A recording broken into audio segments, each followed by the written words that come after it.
ఇవాళ భారతీయ జనతా పార్టీ అధిష్టానం ఆదేశాల మేరకు జనతా వారధి కార్యక్రమాన్ని జిల్లా పార్టీ కార్యాలయంలో నిర్వహించుకోవడం జరుగుతూ ఉంది. గత వారం పెద్దలు శాసనమండలి సభ్యులు శ్రీ సోమవీర్రాజు గారు కార్యక్రమాన్ని నిర్వహించారు.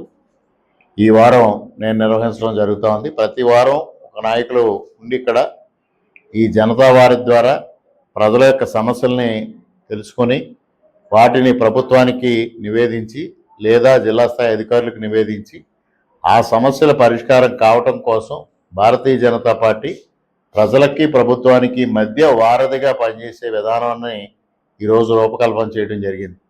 ఈ కార్యక్రమం ప్రతి జిల్లాలోని విధంగా నిర్వహించడం జరుగుతూ ఉంది. ముఖ్యంగా అనేక చోట్ల గత ప్రభుత్వ హయాంలో ఏదైతే పెద్ద ఎత్తున జగనన్న రీసర్వే పేరుతో అవకతవకలు చేసి రైతాంగాన్ని ఆందోళనకు గురి చేసిందో ఆ భూములు ఎక్స్టెంట్లు కానీ లేకపోతే ఎల్పిఎంలు కానీ ఇవన్నీ సరిచేయమనేది పెద్దగా రావడం జరుగుతూ ఉంది. అదేవిధంగా నూతనంగా పెన్షన్ల కోసం కూడా పెద్ద ఎత్తున విజ్ఞప్తులు వస్తూ ఉన్నాయి. ఇవన్నింటినీ జిల్లా స్థాయి అధికారులకు మేము పంపించి అవి పరిష్కారం అయ్యే వరకు భారతీయ జనతా పార్టీ వాటిని క్లోజ్గా ఫాలోఅప్ చేసి ఆ సమస్యల పరిష్కారం దిశగా పనిచేసి ప్రజలకు మెరుగైన పౌర సేవలు అందించడం కోసం భారతీయ జనతా పార్టీ ఒక వారధిగా పనిచేయడం కోసం ఈ కార్యక్రమాన్ని చేపట్టడం జరిగిందనే తెలియజేస్తా ఉన్నా. ఎట్లా ఉంది సార్ స్పందన పబ్లిక్ నుంచి? మీరు ఇంతకుముందు తీసుకున్న గ్రీవెన్స్ ఏవైతే ఉన్నాయో వాటికి ఎంతవరకు పరిష్కారం? ఇప్పుడు ఇది రెండో కార్యక్రమం మాత్రమే. అంతకుముందు కూడా నేను 2 సార్లు చేయడం జరిగింది. నేను పంపిస్తా ఉంటే చాలా వరకు పరిష్కారం అవుతా ఉంది.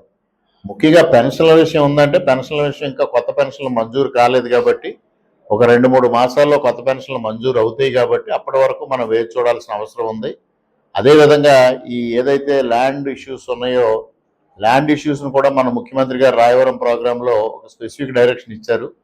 ఒక 5 మాసాల్లో మొత్తంగా పరిష్కారం చేసి ఇప్పుడు ఇచ్చిన రాజముద్రతో ఇచ్చిన పట్టాదారు పాస్ పుస్తకాలను కూడా మరలా సరిచేసి మరలా పుస్తకాలు ఇవ్వాలనేది కూడా ముఖ్యమంత్రి గారు ఆదేశాలు జారీ చేశారు.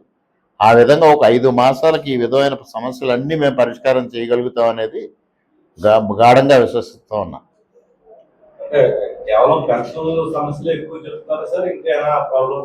ఎక్కువగా పెన్షన్స్ అండి. ఎందువల్లంటే రోడ్స్ బాగుపడుతున్నాయి, గ్రామాల్లో సీసీ రోడ్స్ వేస్తున్నాం, గ్రామాల్లో కొద్దిగా డ్రైన్స్ గురించి రిప్రజెంటేషన్స్ వస్తున్నాయి. ఇటీవల కాలంలో రోడా కూడా డ్రైన్స్ నిర్మాణం కోసం ముందుకు వచ్చింది. అందువల్ల ఆ సమస్యను కూడా తొందరగానే పరిష్కారం చేస్తాం. వ్యక్తిగత సమస్యలు వచ్చేటప్పటికి మాత్రం పెన్షన్లు ఇటువంటి విషయాలే వస్తూ ఉన్నాయి. లేకపోతే వికలాంగులకి ట్రైసైకిల్ అని ప్రధానంగా రైతులు వాళ్ళ సమస్యలని వ్యక్తిగత సమస్యలు ఇవే వస్తున్నాయి. కమ్యూనిటీ సమస్యలు అయినప్పుడు మాత్రం రోడ్ల గురించి కానీ డ్రైన్ల గురించి కానీ వస్తూ ఉన్నాయి. రోడ్లు ఇప్పుడు ఎన్ఆర్జీఎస్ ద్వారా రేపు మార్చి కంప్లీట్ అయ్యే వరకు ఎన్ఆర్జీఎస్ ద్వారా చేస్తాం, తర్వాత విబీజీ రామ్జీ ద్వారా చేస్తాం. ఎందువల్లంటే మొన్నటి వరకు కాంగ్రెస్ పార్టీ విమర్శించింది ఈ గ్రామీణ ఉపాధి కోల్పోయే దిశగా భారతీయ జనతా పార్టీ ఎన్ఆర్జీఎస్ని నరేగాని తొలగించిందని. కానీ గత సంవత్సరం 80,000 కోట్ల రూపాయల బడ్జెట్లో నరేగాకుంటే ఈరోజు విబీజీ రామ్జీకి 96,000 కోట్లు కేటాయించిందనే సంగతిని కూడా కాంగ్రెస్ గుర్తించాలి. దాని ద్వారా కూడా పెద్ద ఎత్తున గ్రామాల్లో పనులు చేయడం జరుగుతుంది అనేది కూడా ఈ సందర్భంగా తెలియజేస్తా ఉన్నా.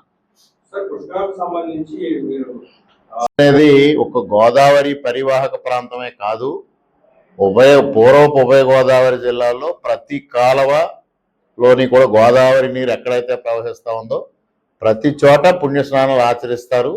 ఆ పరివాహక ప్రాంతంలో ఉన్న ఆలయాలన్నింటినీ కూడా ప్రజలు సందర్శిస్తారు. ముఖ్యంగా రాజమండ్రి పుష్కరాల కోసం వచ్చిన వాళ్ళు సామర్లకోట భీమేశ్వర ఆలయం కానీ లేదా పంచారామాలు కానీ ఉభయ గోదావరి జిల్లాలో ఉన్న అంతర్వేద ఆలయం కానీ వాడపల్లి ఆలయం కానీ అదేవిధంగా అన్నవరం కానీ పిఠాపురం కానీ ఇటువంటి అన్ని క్షేత్రాలు తిరుగుతూ ఉంటారు. అందుకోసం రోడ్లు కావాలి, ఉభయ గోదావరి జిల్లాలో రోడ్లు కావాలి, ఉభయ గోదావరి జిల్లాలో ఉన్న ఘాట్లన్నీ అభివృద్ధి చెందాలి, ఉభయ గోదావరి జిల్లాల్లో ఉన్న పంట కాలువలు కానీ గోదావరి కానీ కాలుష్య రహితంగా ఉండాలి. ఆ విధంగా చేయాల్సిన అవసరం ఉంది. ఈరోజు కూడా పుష్కరాలపైన సమావేశం ఉంది. రేపు అసెంబ్లీలో కూడా నేను క్వశ్చన్ ఇచ్చాను. అది వస్తే తప్పనిసరిగా దానిపైన కూడా నేను అసెంబ్లీలో కూడా ప్రస్తావిస్తాను. గోదావరి కాలుష్యాన్ని పంట కాలువల కాలుష్యాన్ని నివారించడం ప్లస్ ఘాట్లు అభివృద్ధి చేయడం ద్వారా వివిధ ప్రాంతాల్లో ఘాట్లు అభివృద్ధి చెందితే చాలా మంది రాజమండ్రికి రావడం కూడా తగ్గుతుంది. అవుతుందనేది నా అభిప్రాయం.